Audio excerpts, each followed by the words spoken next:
Hi, I'm Alex Parnicky. I'm here with Nick O'Malley. We're here for MassLive to talk about the Patriots the morning after. We're here after the Patriots suffered an ugly loss in Miami, and there's a lot to talk about.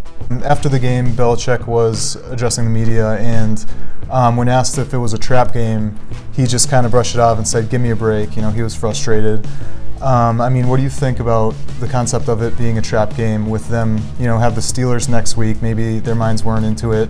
And obviously, Miami, you know, was coming into this as a huge game, kind of like their Super Bowl, sitting at 5-7.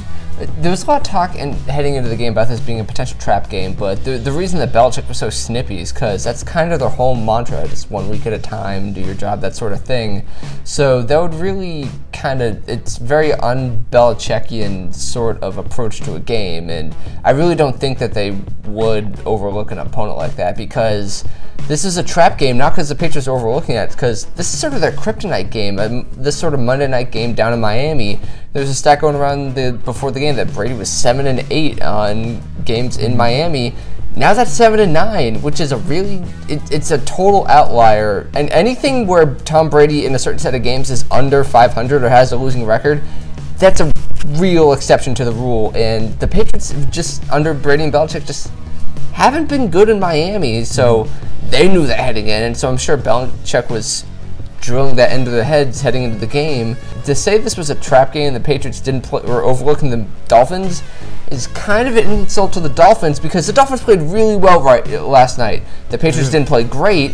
They played a game that allowed a less talented Dolphins team to beat them. And looking at the talent between the two teams, it's looking over the course of the season, it's hard to say the Patriots aren't more talented, but they played better last night. They hounded Brady. Jay Cutler played well, and just overall the Dolphins stepped up, and the Patriots, like looking at Daron Harmon on the sideline trying to fire up the defense during the game, they wanted this game, they just couldn't get up for it.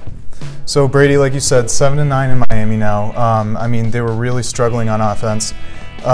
Brady looked inaccurate. You know, his throws were off. He was pressured most of the game. You know, the line had a lot of trouble. He had 6 hits registered, and you know, they had no Gronk. You know, I mean, what do you think was the main contributing factor in their struggles on offense? Kinda everything. Just going up down the board, Tom Brady, he's been dealing with that Achilles injury. He was noticeably inaccurate last night. We saw it on a number of throws where Tom Brady would throw those out routes. Normally those are clean darts where it's going to hit the receiver. He didn't really get those throws last night. He had 6 hits on him last night, and they couldn't really run the ball, so the offensive line wasn't playing well. They were getting dominated by the Dolphins up front. Brandon Cooks and the wide receivers, they couldn't really get open last night. With the Dolphins sending pressure, the Patriots really needed their receivers to win one-on-one battles. Brandon Cooks couldn't get away from Xavier Howard. Chris Hogan was absent for most of the game, and Danny Amendola didn't really start getting open until late in the game. And with no Rob Gronkowski, Dwayne Allen, Jacob Hollister, they weren't there to pick up the slack in the middle of the field. So there was a lot of times where Brady was left to try and escape pressure and chuck it deep. And as you saw last night, it didn't work. Yeah, I mean, no Gronk. Brady relied on his backfield for almost all of his receptions last night. An interesting stat was that James Devlin actually had as many receptions as the receivers as Cooks and Hogan last night, with Cooks 1 catch. And you know, there was a lot of the dump offs to the receivers. Really relied on the run game and, you know, the short passing game, which, you know, didn't work as much either as it usually does. So I mean, do you think that was kind of Gronk not being there, and how much of an impact will it be, you know, come next week when they're playing the Steelers in a huge game, to have Gronk back in the fold? I think having Rob Gronkowski is huge, but as you mentioned, the Patriots going to the running backs. I'm surprised they didn't go to the running backs more, because I think that's how they could have filled the void left by Gronkowski in the middle of the field, because they've had a lot of success with James White or Rex Burkhead just kind of going out of the backfield, up the field. They didn't really try that. They didn't try splitting the receivers out wide as much and running pass routes. And I was surprised to see that. It was a kind of a boring offensive game plan last night by the Patriots. Just a lot of throwing it deep or dumping it off, and there wasn't a lot of creative motions or trying to. The Patriots were sputtering all over the place, and they didn't really look like they had that much creativity. Moving on to the defense. No Trey Flowers last night, no Kyle Van Noy. Which do you think was the bigger impact to them on defense, either not having that big pass rusher in Trey Flowers, or just the solid middle of the field linebacker with Kyle Van Noy, who, can really make plays. In terms of overall talent, if I had to pick one player that the Patriots, if they had him back, would have benefited them more, I think it was Kyle Van Noy. I think Trey Flowers is a better player, and he would have helped significantly in the pass rush, but the Patriots really needed Kyle Van Noy last night. It would have helped against the run, and he really would have helped against Kenyan Drake. The Dolphins had a lot of success splitting out Kenyan Drake out wide, making him match up one-on-one on a linebacker. And it was Landon Roberts last night, and he got smoked whenever that happened on Kenyan Drake. It happened a few times. He got beat deep. He got beat out of slant. And in space, the Patriots were really exposed. Also, Kyle Van Noy at one point was the leading sacker on the Patriots. It would have helped in the pass rush as well, so he helps in multiple parts of that game. Missing both those guys, it was huge last night, and also they were minus Allen Branch, which their front seven decimated right now, so it was a really bad matchup for the Patriots. Jay Cutler kind of was doing his best Dan Marino impression back there. I mean, he had, 3 touchdowns. It seemed like, for the most part, the cornerbacks did fairly well, but Malcolm Butler did struggle. I think Ryan Grant had a long touchdown. Akeem Grant, I'm sorry. Jakeem Grant. So Jakeem Grant had a long touchdown, and Jarvis Landry was just kind of running slants through the middle of the field and was pretty wide open most of the time. I mean, how much do you think that factored in with Kyle Van Noy, or is there concern in the Patriots, secondary going forward with the safeties and cornerbacks that they have in place? I think for the rest of the season, as much as people want to gripe about it, the secondary is the best part of the Patriots defense, which is crazy to say considering the start of the season. A lot of the issues the Patriots had was plays where the Dolphins were dealing with motion, or Dolphins were sending motion across, or Jarvis Landry was slipping out of the backfield. They were doing a lot of really creative stuff with them, with Landry. And I think a lot of that has to do with the communication on the defense. And the Patriots are dealing with a lot of new players, like Marquise Flowers is out there. The Jonathan Freeney, who they just re-signed, is out there. And they have guys like Jordan Richards playing key snaps, and Jonathan Jones Eric Rowe. Jonathan Jones is a younger player. Eric Rowe has been out a lot, and communication's been an issue in a lot of those sorts of things. I think Stephon Gilmore had some rough plays. He didn't play. He played an all-right game last night. He didn't have a lot of huge plays. Malcolm Butler's had a roller coaster of a season. He gave up that deep play to Jakeem Grant, and it was kind of a great play by Grant and a great throw by Jay Cutler. Who had a really good game last night. He only threw for about 260 yards. He had a great first 3 quarters of the game, and they kind of petered off towards the end. The Patriots defense kind of responded, so he didn't really get that 300-yard game. But he still had 3 touchdowns, and he was really efficient. He didn't make any major mistakes. And every time the Patriots had a little opening, Jay Cutler, for a lot of last night, really took advantage of it. Absolutely. And then we have Kenyan Drake, who had 25 carries for over 100 yards, 114 yards, and 5 catches for 79 yards. I mean, do you think that was just the line? I mean, Cutler had all day, and Drake really kind of ran on them at will.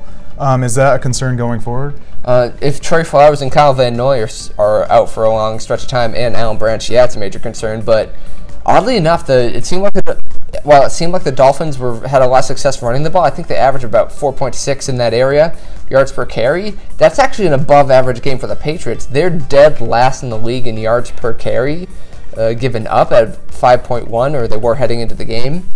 And the Patriots have largely, teams haven't been taking advantage of it on the Patriots, because the Patriots have been getting up on teams and just, we're losing to the Patriots. We got thrown out.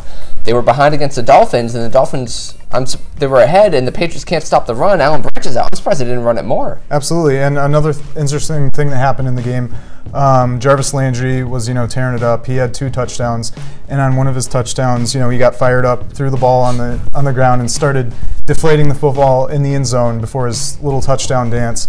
I mean, what do you think about their celebrations, and are we going to see anything more from the Patriots? I mean, I know in the last Miami game we had Cooks riding Gronk like a horse on the sideline. Do you think we'll see any more of that going forward? I don't think we're going to see any of that from the Patriots. If the Patriots didn't have, I'm pretty sure the Patriots have restrictions on celebrations. Belichick doesn't want that sort of stuff going on.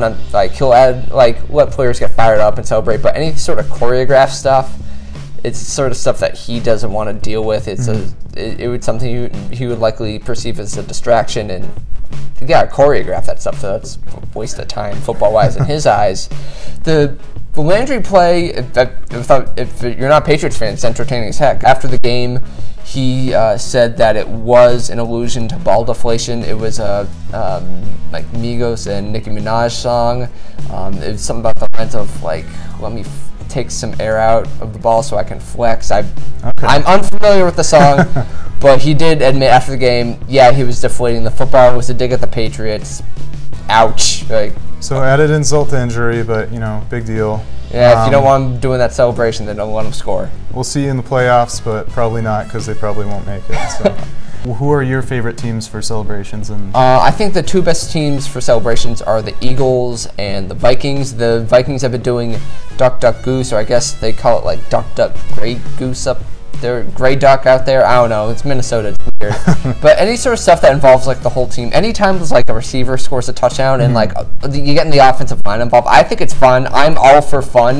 The NFL is in so many ways a big, monstrous, dry, boring. The no fun league. Yeah, it's a no fun league, and letting people like watching the Eagles do the electric slide in the sideline, lining up like bowling pins and getting knocked over by the ball, or doing like the home run swings. That stuff's awesome. Absolutely. Yeah, that stuff in the end zone. The dig at the Patriots, that one kind of hurts. Like once you start taking specific digs at other teams, you're gonna or you get players like copying each other's dances, or just like kind of dancing on logos and that sort of stuff. That stuff kind of can bother opposing fans or opposing teams. But any of the stuff that's just kind of pure jubilation, like the Jaguars did this thing where they had players line up, guy facing the goalpost, and players line opposite sides of him. It just shot the football like a free throw. That was great. Absolutely. But the Deflategate jokes, that's probably going to rub some people the wrong way, but I don't think it's flag-worthy. It's just that's not nice. So the last thing we're going to talk about is the Steelers game coming up. It was a big game coming in before this game. Now has even more importance with the loss last night. They're still in the hunt for the first seed and home field advantage, but a lot kind of needs to happen for them going forward, especially first and foremost with a win in Pittsburgh next week. So let's talk about the scenarios and the fact that they can actually even lose their second seed in the playoffs. Do you want to talk about that? Yeah, so this is the most important game of the season for the Patriots in the regular season. If they win, they are in great position for the against the Steelers if in terms of the 1 seed, because they'll hold the tiebreaker against them. There is a scenario where if the Patriots win, lose out, and the Jaguars run the table the rest of the way, the Jaguars could also jump into the conversation for the 1 seed. That's the Patriots have to lose to the Bills and the Jets, and the Dolphins and the Jags have to win the rest of the way. That's kind of a nightmare scenario for the Patriots.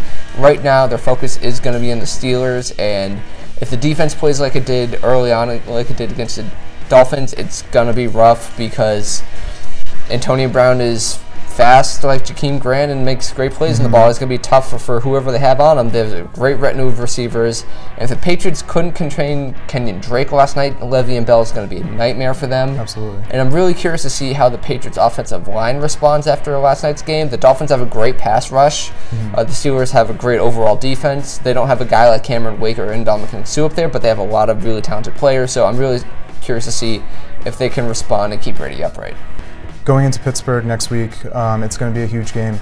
And like you said, with Bell and with Brown, they kind of showed their weaknesses on Monday Night Football last night in front of a national audience. And I'm sure regardless, the Steelers were watching.